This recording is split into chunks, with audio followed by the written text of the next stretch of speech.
दोस्तों कमेंट के माध्यम से एक बहुत ही महत्वपूर्ण सवाल पूछा गया है। यह सवाल पूछा गया है अंजना सैनी के द्वारा कि सर मेरे हस्बैंड एक्सपायर हो गए और मेरे 3 बेटी हैं, ससुर की संपत्ति स्व अर्जित है। यहां पर लिखने में हालांकि मिस्टेक हुआ है लेकिन वो स्व अर्जित ही है, तो क्या मेरी बेटियों को वहां हक नहीं मिलेगा क्या? कहने का इनका अर्थ यह है कि भाई जो 3 बेटी हैं इनके जो दादाजी हैं संपत्ति में हिस्सा इन बेटियों को देंगे या फिर नहीं देंगे, हक मिलेगा या फिर नहीं मिलेगा। ठीक है, यही बात है।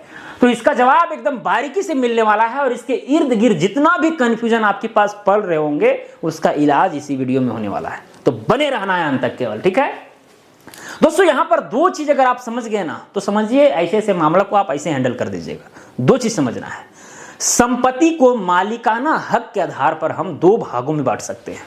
क्या बोले? संपत्ति को हम, ठीक है, संपत्ति यानी कि प्रॉपर्टी, संपत्ति के रूप में जमीन हो सकता है, घर हो सकता है। क्लियर?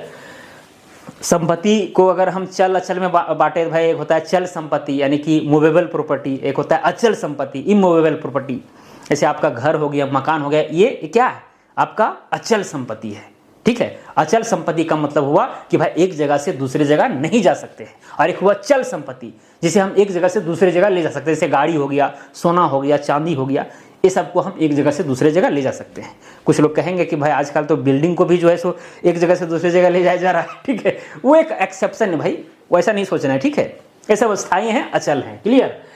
चलिए, तो देखिए यहां पर मालिकाना हक के आधार पर मैं बात कर रहा हूं। संपत्ति को 2 भागों में हम बांटेंगे। क्लियर? पहला होता है भाई आपका पुश्तैनी संपत्ति, पुश्तैनी संपत्ति जिसको हम पैतृक संपत्ति भी कहा करते हैं। क्लियर? और एक होता है स्व अर्जित संपत्ति,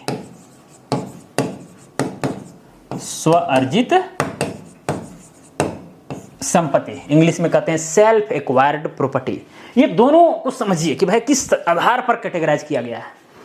दोस्तों पुश्तैनी संपत्ति में क्या होता है कि अगर कोई संपत्ति 4 पीढ़ी, कम से कम जो है 4 पीढ़ी से चली आ रही हो तो फिर उसे जो है हम पुश्तैनी संपत्ति के कैटेगरी में रखते हैं। क्लियर? जैसे कि आप हुए 1 पीढ़ी, आपके पिताजी को मिलाकर के दूसरा पीढ़ी हुआ, आपके पिताजी के पिताजी यानी कि आपके दादाजी 3 पीढ़ी हुए, फिर आपके दादाजी के पिताजी यानी कि आपके परदादा जो हैं वो मिलाकर के 4 पीढ़ी हुए। अगर वहां से कम कोई संपत्ति चली आ रही हो या फिर उसके पहले से भी चली आ रही हो तो उस संपत्ति को हम कहते हैं पुश्तैनी संपत्ति।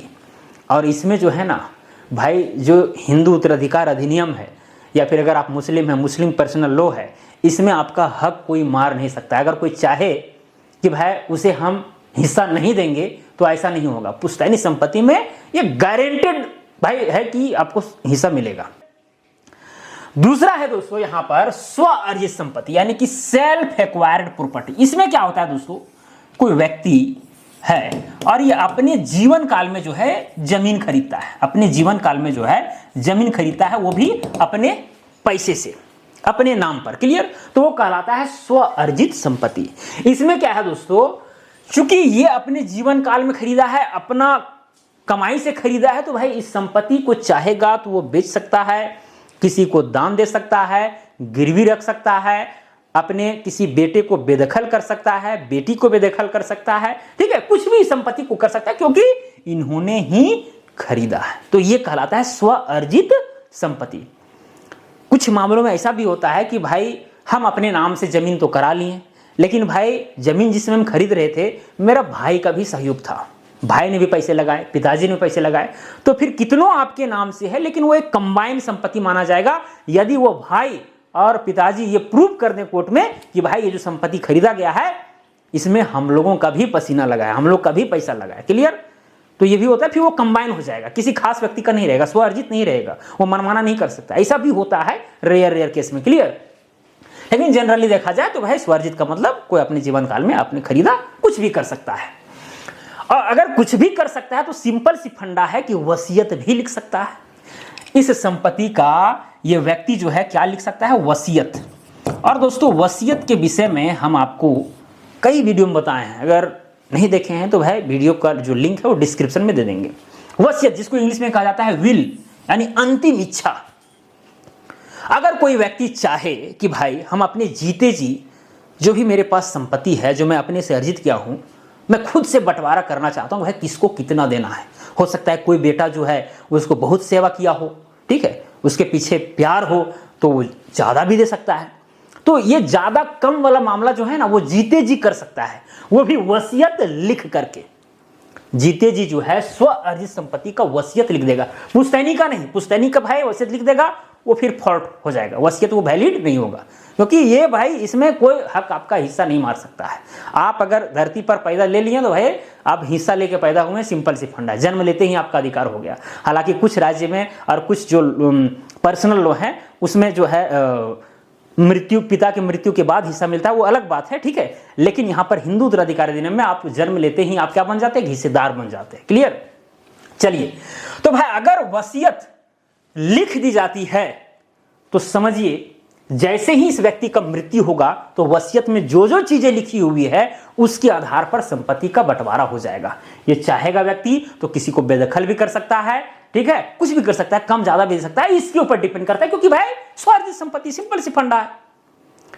और यहां पर दोस्तों स्व अर्जित संपत्ति का ही बात की जा रही है, यानी इन तीन जो बिटियां हैं, ठीक है, इनके दादाजी अगर चाहेंगे तो भाई हिस्सा दे भी सकते हैं, नहीं भी दे सकते हैं। हक तो है कि भाई तीनों बेटी हिस्सा ले ले, ठीक है, लेकिन अगर दादाजी नहीं चाहेंगे तो नहीं देंगे। हाँ, कब मिलेगा इनको, इन तीनों बेटियों को? जब उस दादा का मृत्यु हो जाए, बिना वसीयत किए हुए, बिना वसीयत किए हुए अगर मृत्यु हो जाता है तो ये जो संपत्ति है ना, एज पुश्तैनी संपत्ति के रूप में ही बंटवारा होता है। सिंपल सा फंडा है, सिंपल सा कंसेप्ट है।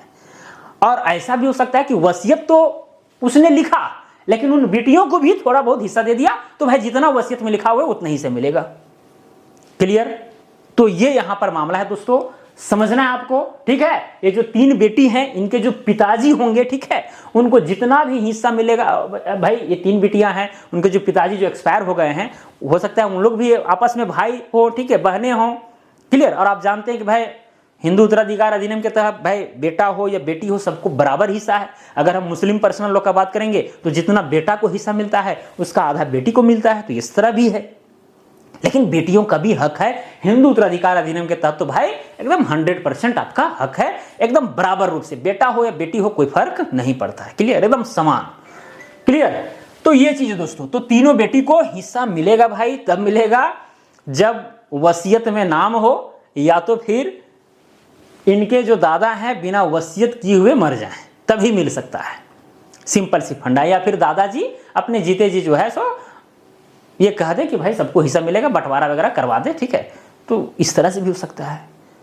तो मुझे उम्मीद है दोस्तों कि आप समझ रहे होंगे, कोई यहाँ पर दिक्कत नहीं है, ठीक है। सारा खेल यहाँ पर जो है ना स्व अर्जित वाला में किस तरह से बदलता है आप समझ गए होंगे। अगर अभी भी किसी तरह का कन्फ्यूजन बचता है तो आप कमेंट कर सकते हैं, मैं उसका जवाब दूंगा, ठीक है।